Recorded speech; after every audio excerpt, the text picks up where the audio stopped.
Uma dificuldade que eu tenho com algumas pessoas é porque a mentalidade sempre deveria ser: nós cremos naquilo que a Bíblia determina. Mas é comum você ver pessoas escolhendo o que elas querem crer, para depois de escolher o que elas querem crer, tentar fazer a Bíblia dizer o que elas resolveram acreditar. E isso acaba se tornando incoerente, porque se a Bíblia que explica a Bíblia, normalmente esses posicionamentos acabam caindo. Agora, eu falei para ele: não creio que o dom apostólico foi extinto. Agora, no livro do Apocalipse, o Senhor diz: vocês puseram à prova os que se dizem apóstolos e não o são, e os achaste mentirosos. Em primeiro lugar, se a igreja daquela época acreditasse que apóstolos eram só os 12, não ia provar os outros. Então eles acreditavam que o dom apostólico era abrangente e maior do que o dos 12, apóstolos do Cordeiro. Mas por outro lado ele diz: vocês colocaram alguns à prova e os acharam mentirosos. Em outras palavras, Jesus está dizendo: eles dizem que são, para mim não são.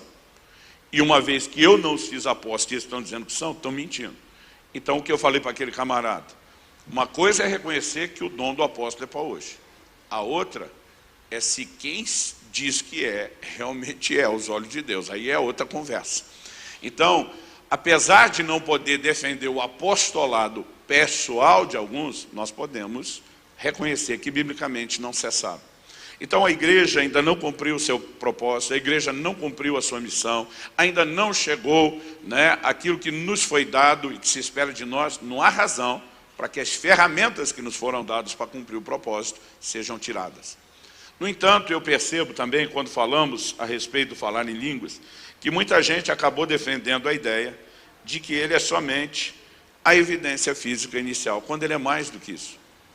Então vamos lá. Embora também seja, como ponto de partida, evidência física inicial, Paulo nos mostra que o falar em línguas é uma linguagem de edificação pessoal. Ele escreve em 1 Coríntios 14, e ele diz: o que fala em línguas edifica-se a si mesmo. A palavra edificar significa construir, crescer. Ou seja, existe crescimento, existe ganho, existe benefício com essa prática. Mas o que a gente precisa entender e reconhecer é que muitas vezes os crentes fazem do falar em línguas uma experiência: um dia eu quero ter, tive, aleluia, glória a Deus, não preciso mais disso. E o que eu e você precisamos entender, portanto, é que, embora seja evidência física inicial do batismo no Espírito Santo, falar em línguas é mais do que isso. Uma pessoa que tomou banho pode dizer ao final do banho, antes de se enxugar, que a água no corpo dela é evidência do banho. Mas a gente limitar a definição de água só evidência de banho seria tolice. Porque a água é mais do que isso, ela tem outras utilidades, ela cumpre outros papéis, e a realidade do uso da água é muito mais abrangente. Eu posso dizer a mesma coisa em relação ao falar em línguas. Embora também seja a evidência física inicial, não se limita a isso. Mas, antes de explicar o propósito, eu queria começar fazendo uma distinção, e se você puder, me acompanhe em 1 Coríntios, primeira carta de Paulo aos Coríntios, no capítulo 14.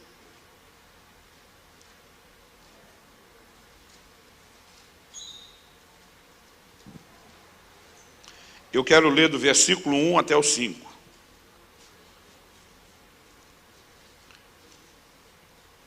Ele diz assim: segui o amor e procurai com zelo os dons espirituais, mas principalmente que profetizeis.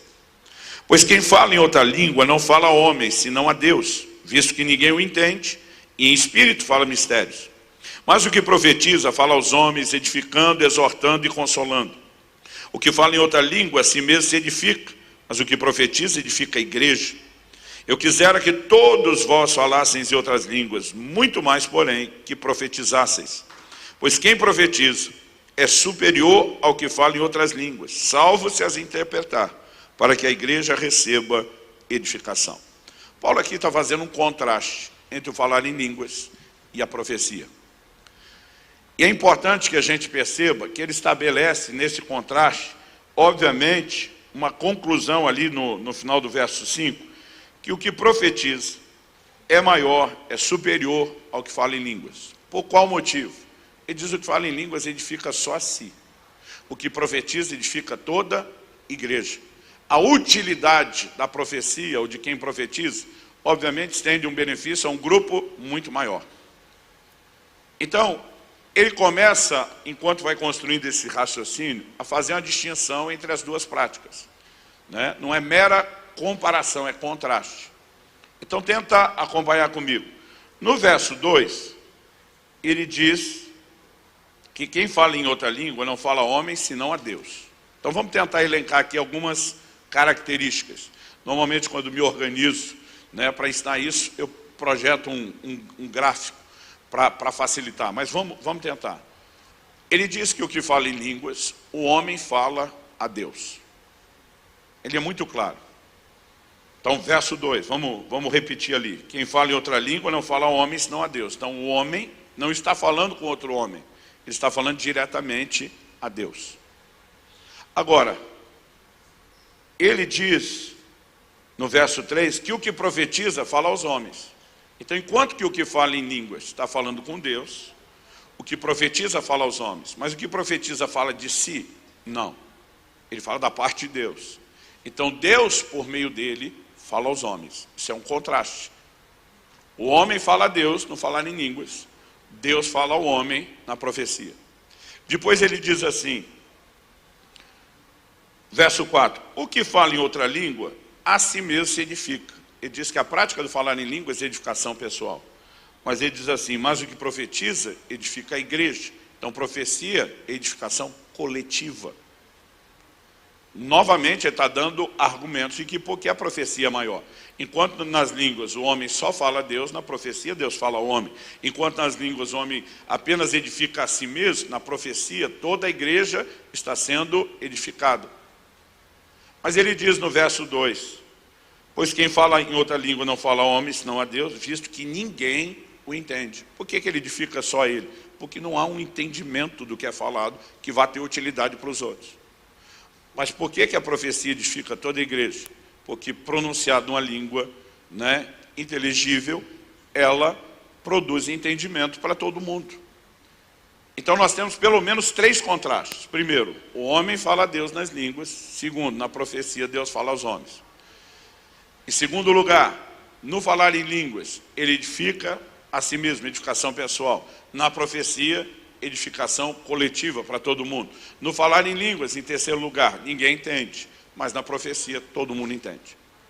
Aí depois de usar esses argumentos, ele justifica, então o que profetiza é maior, é superior ao que fala em línguas. Só que ele diz assim, a não ser que também interprete. Ele diz, se essas línguas estão sem interpretação, profecia é maior. Mas se essas línguas tiverem interpretação, pau a pau, está no mesmo nível. Logo, presume-se o quê? Que línguas sem interpretação são diferentes de línguas com interpretação. Por quê? Porque a interpretação vai dar outro tom. Se tem interpretação, não é mais só aquela declaração que ninguém entende. Agora, por causa da interpretação, todo mundo entende. Mas é só isso que muda? Não. Porque se o camarada aqui que está falando com Deus é uma linguagem de oração, ele está só pedindo alguma coisa e a gente interpreta, o que os outros saber o que eu estou pedindo vai edificá-los. A verdade é que línguas com interpretação têm uma natureza completamente diferente. Ela é igual à profecia, ela vale a mesma coisa que a profecia. Então, Deus fala ao homem por meio de línguas com interpretação, enquanto que línguas sem interpretação, o homem fala a Deus. São manifestações diferentes. Essa aqui, ela está me edificando. A outra vai edificar todo mundo. Né? Essa aqui, ninguém entende. Essa, todo mundo entende.